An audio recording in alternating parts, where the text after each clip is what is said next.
Hey guys, thank you for joining me today. Today we are going to do our third part of our mini-series on how to live stream. Today we're looking at how to live streaming using software. If you haven't managed to catch up with the series, I'm going to throw a link up so you can go back and check out the first part of this. And today I'm going to take you through step by step how to set up and run a live streaming system using software. And I've got 3 pieces of software for us to have a look at today. So the first piece of software I want to show you is OBS. OBS is a free download that you can access and use for doing live streaming. So you're just going to go into your web browser, you're going to search for OBS. And as you can see, it's available as Windows, Mac or Linux download, so just choose the flavor that you want, download that and install that piece of software. Now once it's installed, you open it up and you're going to have something that's going to look like this. Now as you can see, first time we come to use this, there's nothing there, this is completely blank and empty. We need to start adding our sources into this. And as we've said in the past, a live stream is made up of 2 things. It's a video source and an audio source brought together and sent out onto your chosen platform. And so we need to do that using our software. We need to bring in some audio, we need to bring in some video, and we need to combine those 2 things together. Now when it comes to bringing audio and video into your laptop, for most people the easiest way to do that normally is going to be using USB. There are various USB devices that you can get both for audio and for video. You're going to need to connect a couple of those devices into your laptop in order to give you those feeds into your software. Now depending on your system, if you've got a digital mixing desk, you may have a USB output that you can plug directly into your laptop and you will have your audio via USB straight into your computer from your mixing desk. If that's not the case, then you might have to add an audio input device. There are loads of options available, just have a look on the internet, and if you can't find anything then let me know, but there are loads of ways that you can bring digital audio into your laptop using some kind of a device. On the video side, you've got a couple of options. Firstly, you could take something like this, a USB webcam. This obviously gives you a USB connector that you can plug straight in your software. However, the downside here is that first of all, you can only plug in 1 or maybe 2 cameras depending on how many USB ports you've got on your computer. Also, you're only going to have a fixed, very wide angled shot. And these cameras are not very good quality. They're generally fairly bad quality and they don't really give you a very usable shot. Very, very wide angled shots are not great in a church situation. You'll end up with people so small on the stage that you can't really see what's going on. There'll be so little detail, so little visibility that it's just not going to work. It's not going to give you anything particularly usable. So this is one option, but it wouldn't be my preference and I wouldn't really recommend it. So we need to look then at an alternative way of bringing USB video into our computers. And the device that I would recommend for doing this, for doing software streaming, is going to be the Atom Mini. This is the Atom Mini. I've got it plugged in already, so there's a power supply coming in here. And this is the smallest and cheapest variant of this family of devices. Now I've spoken a few times on this channel about the Atom Mini series. There are a whole family of these devices available and they all have their different jobs and will do different things for you. This one, the smallest and most basic of them, is ideal for bringing a USB video feed into a computer for doing live streaming with. So that's what I'm going to use today. I'm going to set it up today using this device. So first of all, we need to put our USB cable into our computer to bring in our USB video from this device. So here's my USB cable. I'm going to plug that into the Atom Mini here.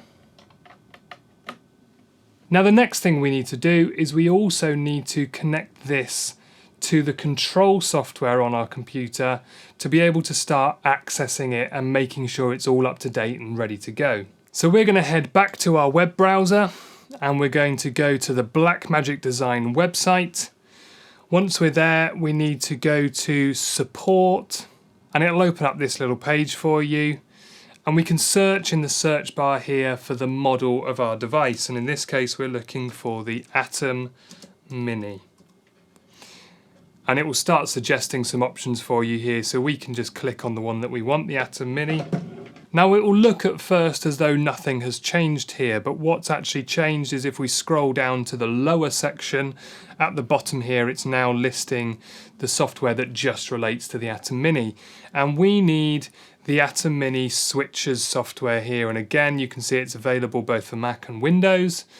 I'm using an Apple Mac, so I'm going to access this, and as soon as you click on it, it's going to ask you for some details. Now this is optional, you can add this in if you want to. In the bottom left hand corner there is a thing that just says download only.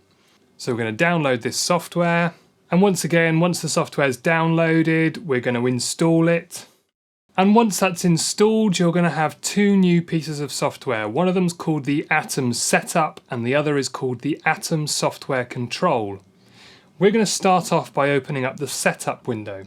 And as soon as we open this up, we will see that we have our device located. It's the Atom Mini, it's plugged in there. Now we can, from here, change some settings, or we can go to the control software. If you click on the little left icon here, we have the ability to go into some settings, and there are various settings in here. I won't go into them all today, but there are various options in here that you can use.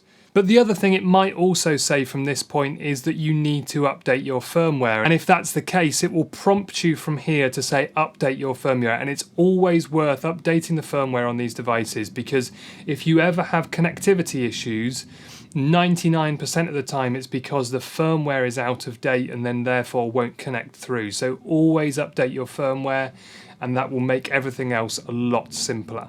In this case, my firmware is up to date and I am ready to go, so I'm going to go into the control system. This then is the Atom Software Control, and I have a whole number of settings that we can go into on here and make adjustments on. But I'm not going to worry about any of that for now. We don't need to do anything more in here. Once the software is all up to date, your firmware is up to date, you're going to be good to go on this for now. So we can close these out and not worry about any of this for the time being. So we've now connected our device to our computer, which means we can go back into OBS and we can now add this device as a video source. So I'm going to go down here to the bottom left hand corner of this little sources window and click the plus icon, and I can add a video capture device. You can choose to give it a name here if you want to. I'm just going to leave it as it is. Click OK, and it will open up this window for you, and from here we can choose our device, and you can see here Blackmagic Design is listed as an option for me to select. So I can take Blackmagic Design and I can choose what resolution I want to use, and I'm going to do a 1080p live stream, so I'm going to select 1080p. OK. Now it's added that device, but as you can see there are no images here, and that's because we haven't yet added anything to our device. So there's no cameras or anything plugged into this, so that's our next job. So I have here a camera, and I can use this camera today, and I'm going to take an HDMI cable, plug it into my device, and plug it in to my camera. And there we have our image. So our camera is now connecting through into our software, and we have a camera image. Now if you have multiple cameras, the same would be true. Just connect each of them in, plug them in via HDMI cables, or if you're running them over a longer distance, you might need to convert to SDI and use some conversion boxes, but you're always going to come in the back of here with an HDMI connector. And likewise, you can plug in a laptop if you want to be able to put song words and that kind of thing in as well.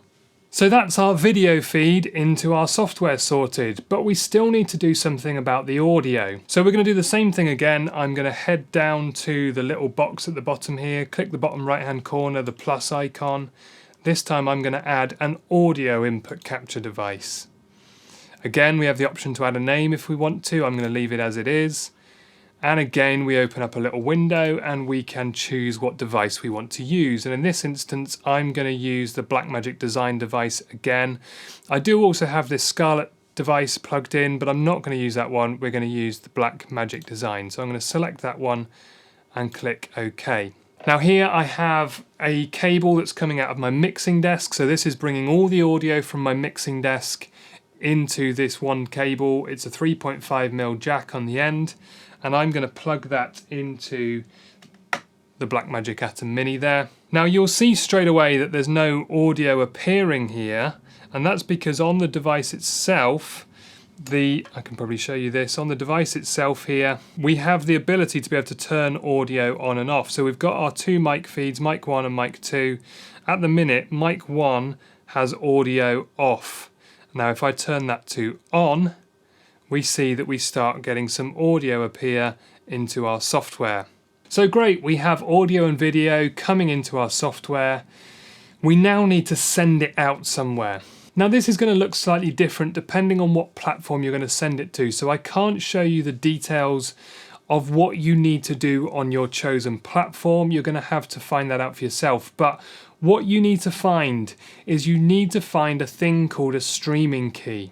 Now the most likely places that you're going to stream are going to be either YouTube or Facebook, and you're going to head to those two platforms, you're going to create a new post, and you need to tell it that it's a live stream, and you need to find that streaming key. Do some research on that. You'll find quite easily how you do that part, but they're different for those two platforms, so I'm not going to go into that. Set that up in your platform, find your streaming key and copy it. We can then come back to OBS, and this time in the bottom right hand corner we can go to our settings, and we open up another new window. We go to stream, and here you can choose which platform you're going to go to. So we can use the YouTube, Facebook, Restream, Twitter. There's a number of options here that we can choose to stream to. Pick the one that's relevant to you, and here is where you're going to paste your streaming key. So paste your streaming key into that box there and click OK. Now that's the basics of the settings. There are a number of other options in there with regards to resolutions and frame rates and all those other things that you might want to dive into. But that's perhaps a bit more advanced and not necessary for everybody. The only time where that might become essential is if you have a very low speed internet connection. And if you don't have high enough internet connection to stream, say, a 1080p resolution image, you might want to reduce that down to 720p and a lower frame rate to be able to manage that with the data that you have on your internet connection. Check your internet speed. If it's around 4 or 5 megabits per second, that would be a low level connection, and you will need to reduce something down, either the resolution or the frame rate. Drop something down to be able to manage that stream. If you're getting 6 to 8 megabits per second, that's a fairly reasonable amount, and you should be able to stream most settings on that.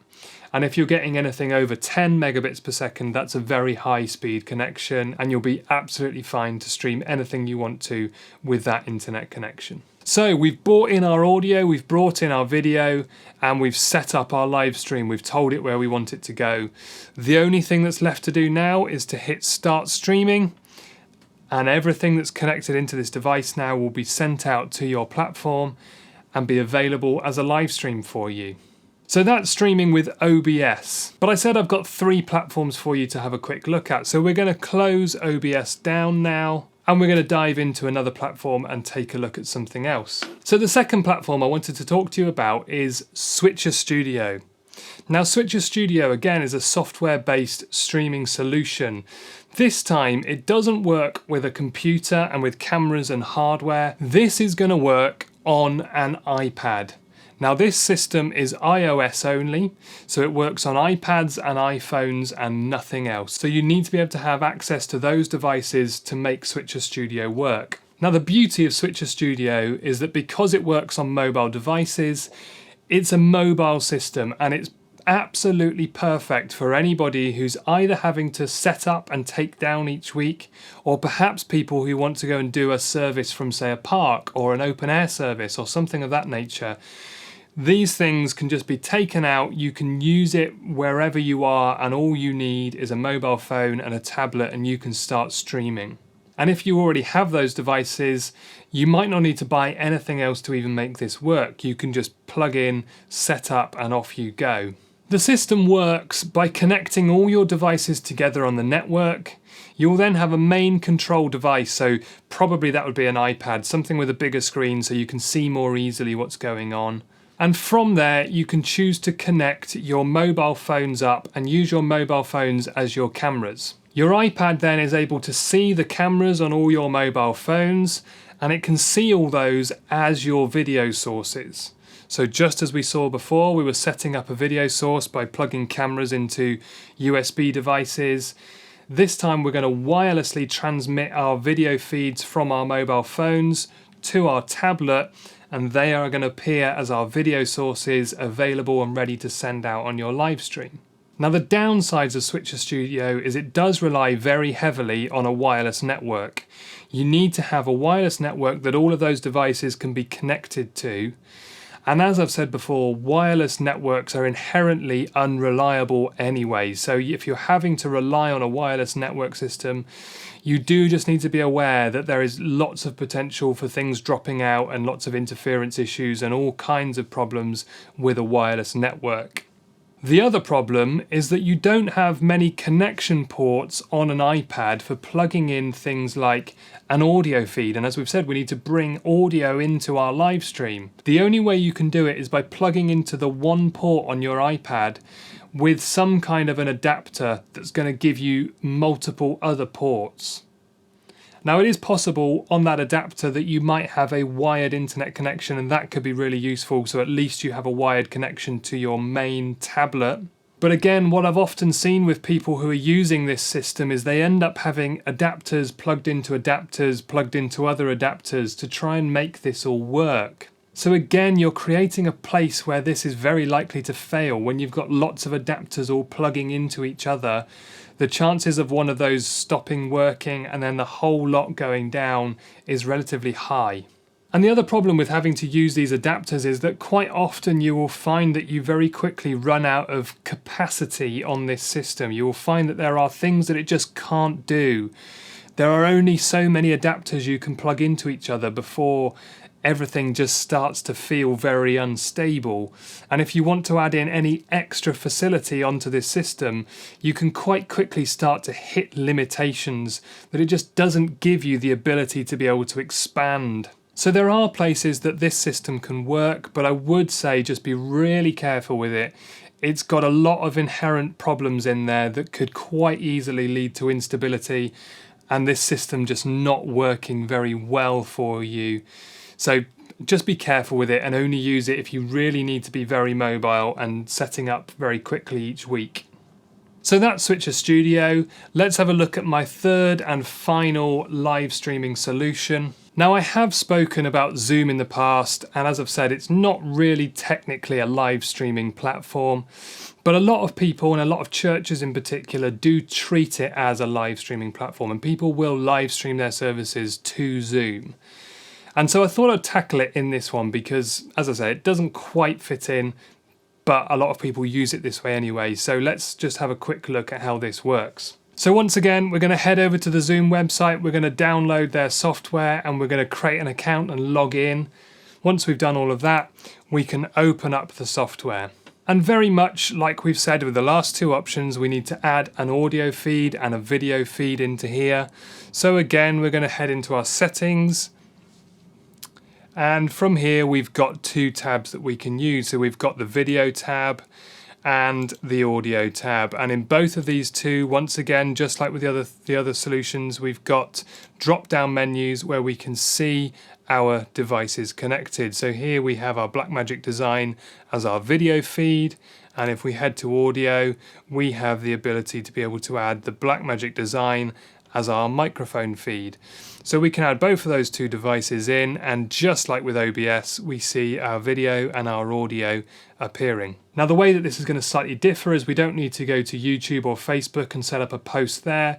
We're going to just set up a meeting inside Zoom and share those links out. So those are my 3 how-to ways of setting up a live stream, but I'm just going to give you one final little bonus before we go. Now there are loads of other pieces of software available for doing live stream, and if you do some research online you will find a whole host of options available. The 3 that I've just covered would be my main go-to solutions if I wanted to stream with software.